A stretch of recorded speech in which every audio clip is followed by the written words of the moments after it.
They threw their own brother into a pit and sold him to strangers. This is his story. From favored son to slave in a single day, but this fall was only the beginning.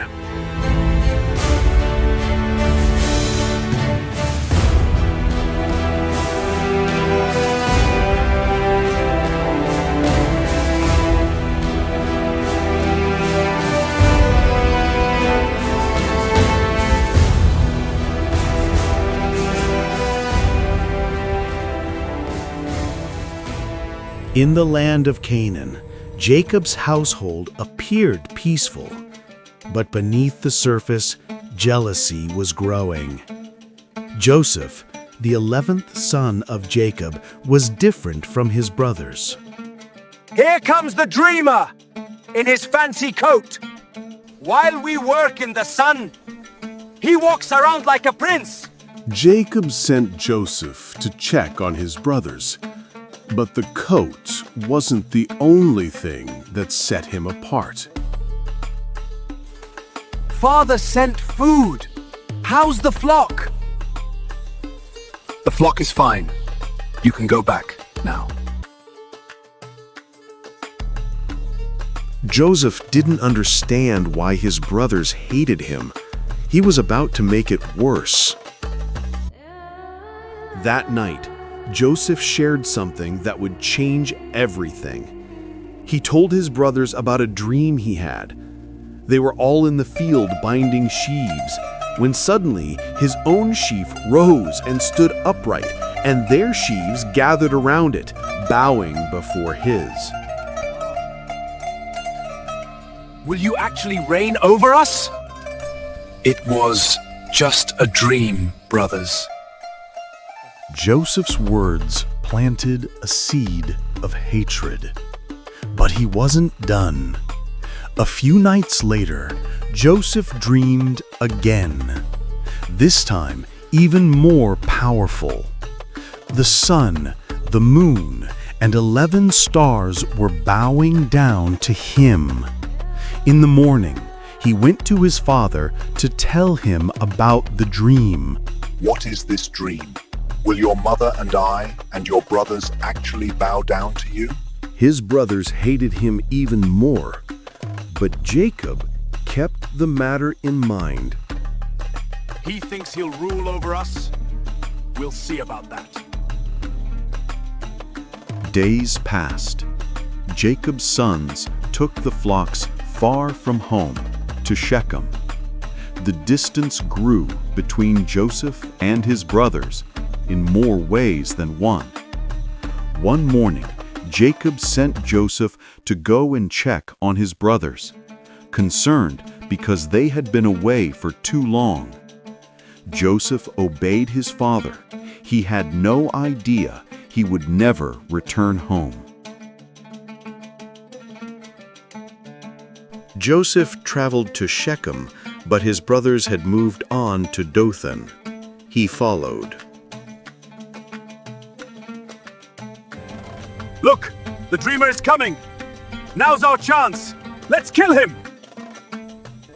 We'll throw him in a pit and say a wild animal devoured him.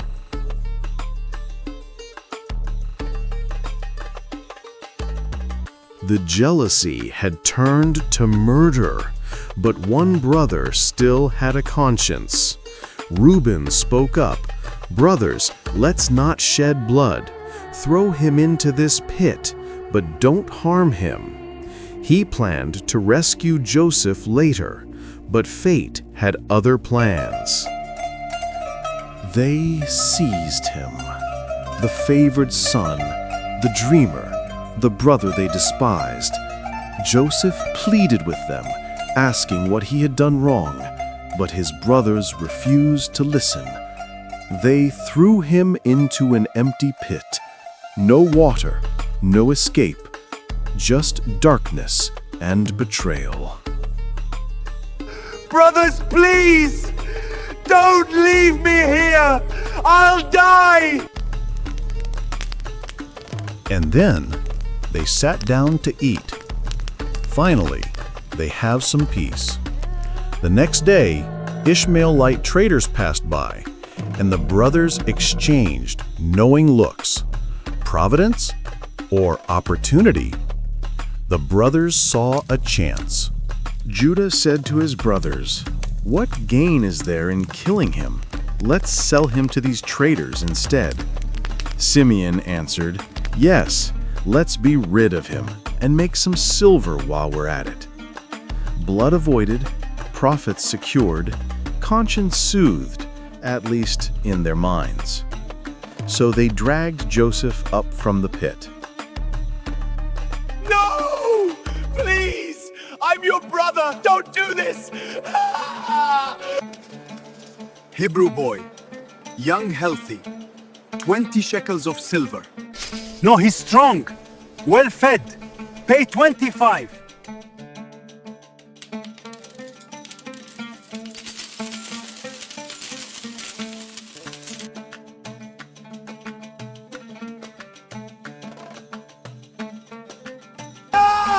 Judah! Reuben, how can you do this? We share the same mother's milk! I love you!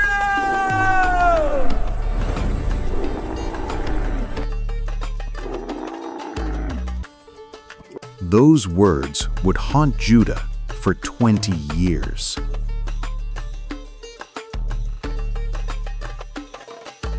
Reuben had gone to check the flocks. When he returned, he's gone. Joseph is gone. He ran back to the brothers. Where is he? What have you done? We sold him. He's on his way to Egypt. How will I face our father? The boy is gone, and where can I turn? They slaughtered a goat and dipped Joseph's coat in its blood. The lie was complete.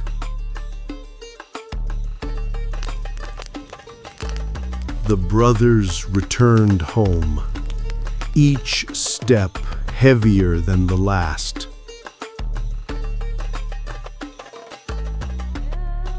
Father, we found this. Do you recognize it? It is Joseph's coat. A wild beast has devoured him. Joseph, my son, is torn to pieces.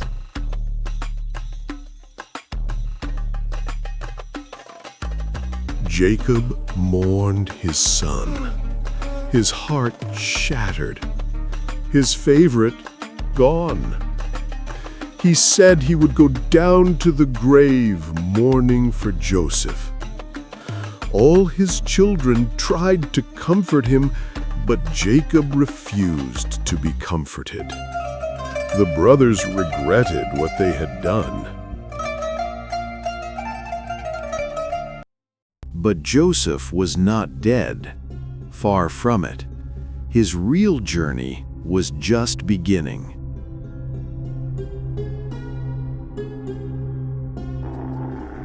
For days they traveled south.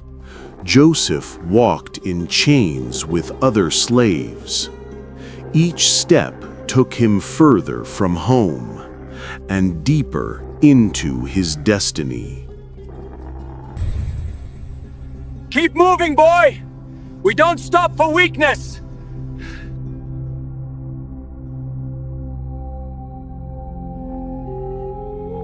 At night, Joseph looked up at the same stars his father taught him about. Was God still there? God of my father Abraham, God of Isaac, God of Jacob, are you there? Do you see me? First time to Egypt, boy. I don't know why this is happening. Egypt is hard, but some survive. You have strong eyes. Maybe you will too. On the seventh day, they reached the Nile, the gateway to Egypt. Joseph had heard stories of Egypt, land of wonders, land of gods, land of power. The slave market in Egypt was unlike anything Joseph had ever seen. Hundreds of people, dozens of languages, and he was just merchandise.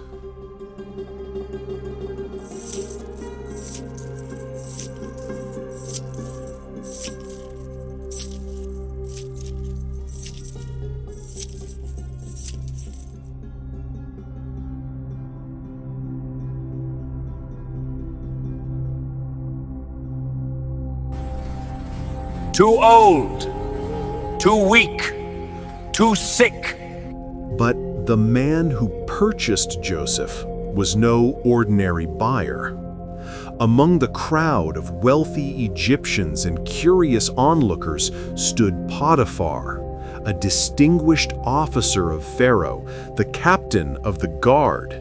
His very presence made traders stand straighter and servants bow lower. As he approached the line of slaves, his eyes settled on Joseph, the young Hebrew, with a calm face and a quiet dignity that refused to be broken. There was something different about him, something noble, even though he wore chains. Potiphar paused for a moment, studying him carefully while the desert wind swept dust across the marketplace. The traders exchanged quick glances, eager to impress such an important man. 40 shekels, my lord, one of them answered. He is educated, well-raised, and carries himself unlike the others. A very good investment. Potiphar nodded slowly, his eyes still fixed on Joseph, almost as if he sensed destiny quietly unfolding. And in that moment, Joseph's life changed again, guided by unseen hands toward the next chapter of his remarkable story. Sold again, but this time to a house that would change everything. In Canaan, a father mourned a son he thought was dead. In Egypt, a son entered slavery, not knowing if he'd survive. The dreams seemed dead, the promises forgotten. The family betrayed him, but God had not forgotten Joseph. The pit was not the end. The chains were not the end. Everything Joseph suffered, every tear, every betrayal, was preparing him for something greater than he could imagine. In Potiphar's house, Joseph would face new trials, new temptations, and a woman whose desire would nearly destroy him. But first, he had to earn trust and survival. Could a slave rise in Egypt? Could dreams come true in chains? Next time